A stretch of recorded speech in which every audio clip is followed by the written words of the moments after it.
Hello, amazing human, and welcome to Neurodivergent Bites, a podcast for neurodivergent entrepreneurs to understand systems, change the narrative about productivity, and embrace yourself for who you really freaking are. If your energy is being sucked, you're struggling to focus, or you know you need systems, but there's a disconnect for whatever reason, join your host, that's me, Karalee, along with fellow amazing humans on how being a neurodivergent entrepreneur has impacted the way they do life and business. If you're looking for bite-sized action steps, you're in the right place. Welcome back, and I'm your host, Karalee. On today's episode, I'm going to be talking about organizing your week and then specifically your day. And if you're curious about how I organize my year and even my months, like how I break all of that down, you can head to episode 32 where I talk about that, planning out the year and your month. And I'm going to be digging really deep with what I do personally and then give a few actionable steps to propel you in the right direction to getting organized as soon as possible. Okay, that is always my goal. Actionable steps that are bite-sized, right? So my central hub for all things business is ClickUp. And ClickUp is a project management tool. And 90% of everything in my business is either stored directly in ClickUp or it's linked in there in some shape or form. Okay. So I use ClickUp all the time. And if you want to learn more about ClickUp in mastering task management, you can head to episode 35 where I dig into ClickUp specifically. All right. So just as a little tidbit here, though, ClickUp works as my second brain, keeping me on time for deadlines and projects, all of those things. And it's also really, really great for a team so that they know what needs done, and it's mostly hands off. And that's the biggest thing, especially if you want to bring on like a few team members or even just a virtual assistant. It is super helpful to be able to have it digitally. So you're not like how are you going to do it? Right. But anyway, that's another topic for another time. So let's dig into actually organizing my day. I'm literally going to walk you through it as if I'm doing it in real time. Okay. So when I wake up and I've done a few things, those normal things you do in the morning, and I get coffee. All right. Coffee is definitely a part of my usual day. Lots of coffee. But then after I get my coffee, I feel pretty good and I have my admin time. It's blocked on my calendar, my Google Calendar. That's what I use for reminders. So that way I just don't completely skip over it. And I actually do this very first thing. And so I check Slack, I check emails, I check ClickUp, and I get a feel for anything that has come up from the weekend or the day before after my business hours were over, right? Because there's a lot of hours in between there. I note anything that needs taken care of for that day, and then I proceed to put anything else that doesn't really need to be taken care of right away, and I put all of that into ClickUp. So that way it reminds me at the time that I set, and I don't forget things, okay?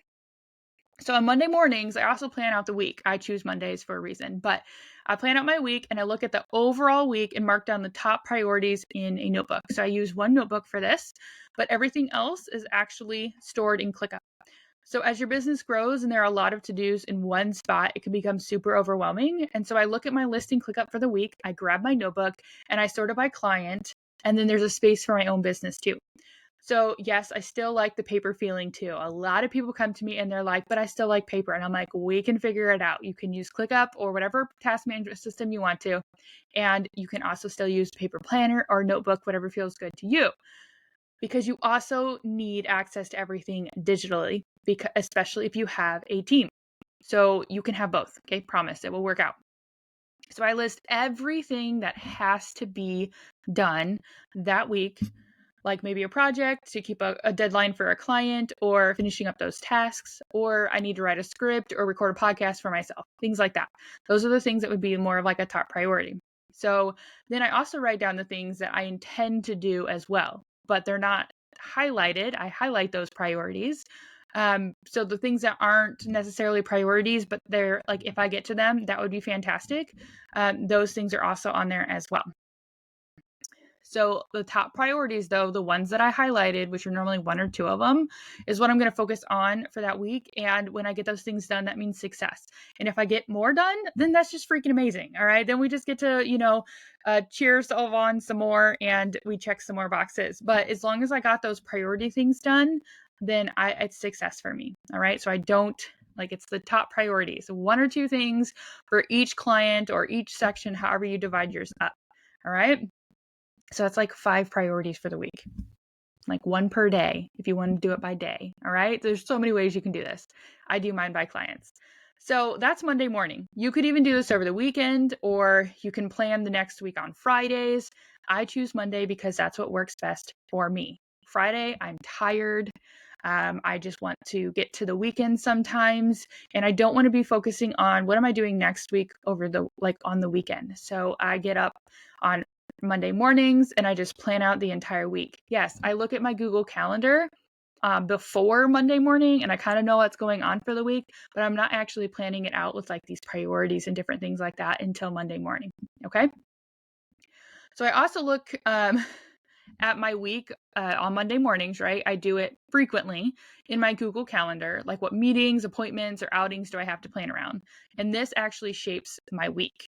All right. So we're taking into account all of those priorities, all those things that can't be moved, and all those things that you actually want to do for your own well-being, or maybe for your kids, like those types of things, right? And I do time blocking a little differently than a lot of people teach it. And I only block out time on my calendar the night before. So like for the next day. So if it's Monday, I'm blocking out time for a Monday night, I'm blocking out time for Tuesday morning or Tuesday in general, right? Again, this is to keep me on track throughout the actual day. And there are some days where I completely disregard it, and that's 100% okay. I have full faith that things are moving at a pace that how they're supposed to. All right. So I only do it the night before or even the morning of sometimes, because I need to know what energy I have. I need to know what capacity I really have and the time and all those things. And I don't want to go to bed feeling like $1,000,000 on Monday night, thinking I have all this time and things on Tuesday morning, and then I wake up and not feeling good. Right. So I only do it either the night before, and I'm not mad at myself if I don't follow it, or I do it that morning and be able to like map it out. All right, so you'll see actually on my calendar a 30-minute block for those admin things that I talked about earlier. So those emails, Slack messages, ClickUp, those things. You'll also see a client block, and you'll see a TPI biz block. So TPI stands for the productivity impact, which is actually my business name. So these two sections are simply to tell me that I get to choose from the bucket on my list, right? So I have a bucket, which is those sections that I decided to put apart, like right by client and then my own business, right? So sometimes I'll put a specific task in that time block, but honestly, every time I do that, I end up doing something else because something else feels more in alignment at that time. And so I don't want to box myself in. And so I create these blocks where I have time to be able to work on my business, and I make sure that I'm kind of juggling between clients and I'm not neglecting my own work. So that's why my own business, right? When we tend to do that, we like to put it on the back burner. So I like to also look into it and go, okay, this is an hour block that I'm going to be working on my own business. And then there's obviously, you have your list of things that you need to do for your own business.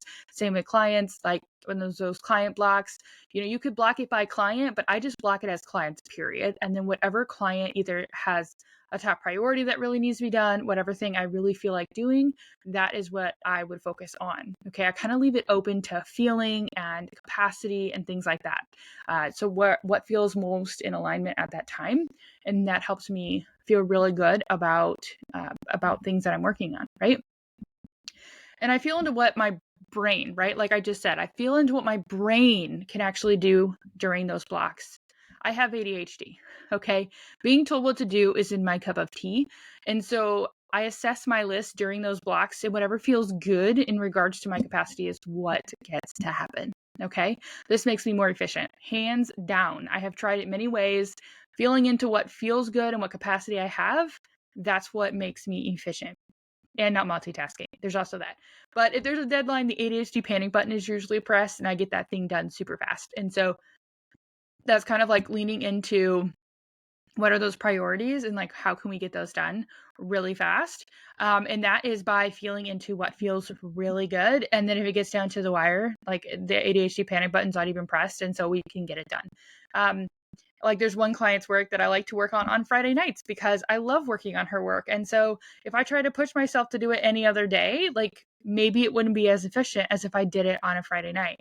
Now, obviously Friday nights are outside of my business hours, but I love to do things that are fun, either in the evenings or on the weekends, right? But I do all the things that I'm like, I mean, I love all my clients. I love most of the work I do for them. I'm not saying that. Like my clients know I work in the evenings. I'm a night out on top of it.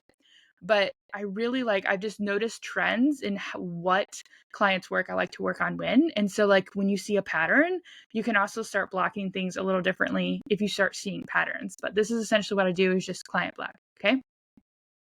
So here's something that's also very important though. In order to even block time, like in order to any sort of time blocking, no matter what variation of it that you do, you have to actually set working hours though. Okay. My client blocks and my working on my own business, those blocks are within my business hours. But that doesn't mean if I have a time of inspiration or if I, really feeling into doing something outside of those hours, I'm not breaking a boundary. Like it's okay to do that as long as you're not neglecting those other things that are supposed to be happening outside of your working hours. Okay. So if you actually haven't decided on what your working hours are, that is your first action step. Decide on what your working hours are. These are times that you're setting aside each day to do something that grows your business, okay? Or complete something for your client, all right?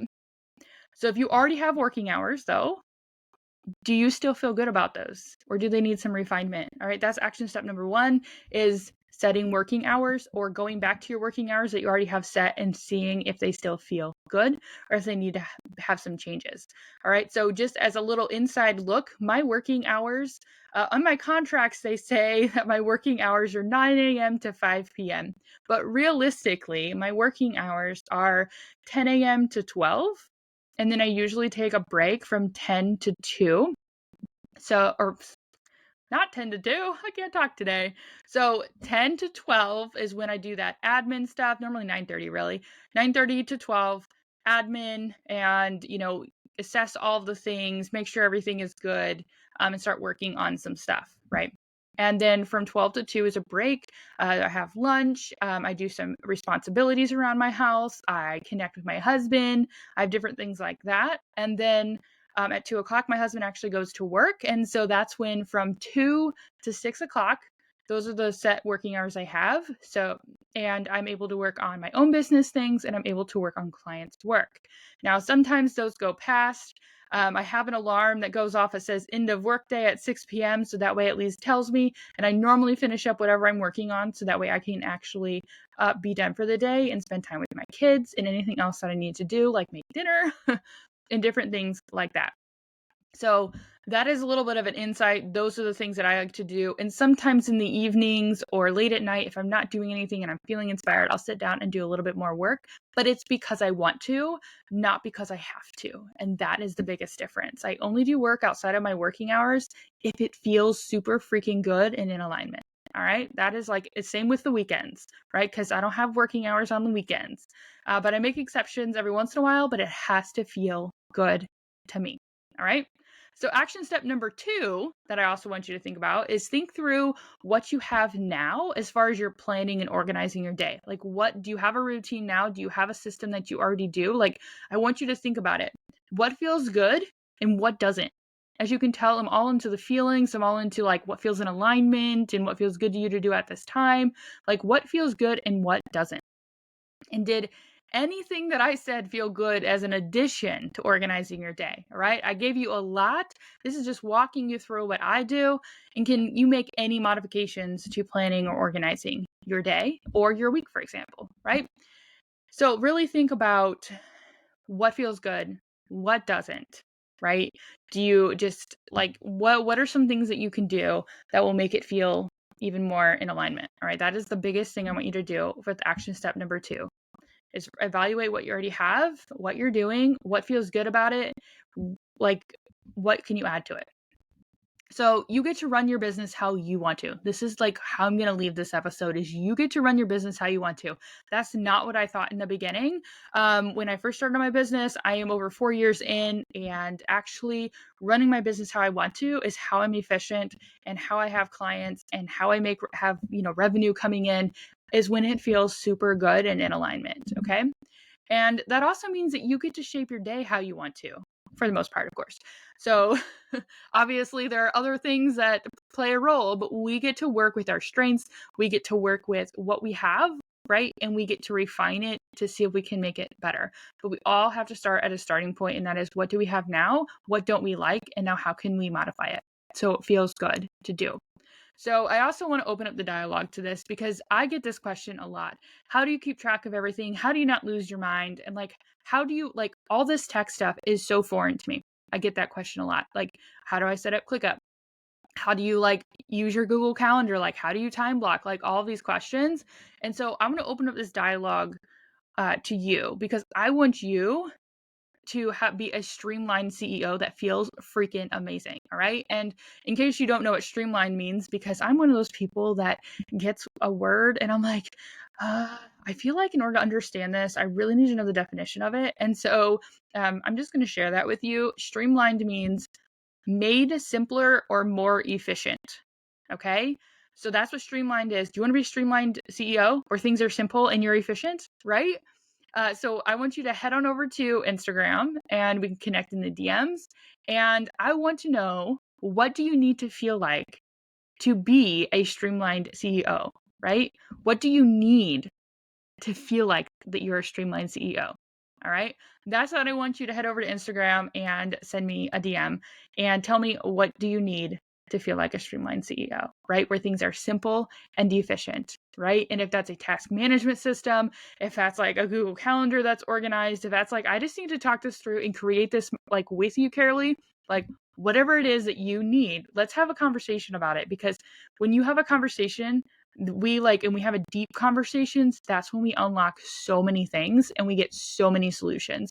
And if you didn't listen to last week's episode, I totally talked about deep conversations and some of the issues I've been having and how some amazing women helped me figure this out. I also talked about this in my blog and on my email list. So there's so many ways that you can really dig into this community and be able to get a feel for how you can be more streamlined as a CEO of your own business. Okay. So if you're not following this podcast, absolutely follow it. And if you want to head over to IG, I also show so many behind the scenes things as well as I do here. And we can totally really get you feeling like a streamlined CEO where things are simpler and efficient. All right. So I can't wait to hear from you. Bye for now. Before I wrap up today's episode, I want to thank you for joining me on this journey to empower neurodivergent entrepreneurs. I hope that you've gained valuable insights and a fresh perspective on productivity and self-acceptance.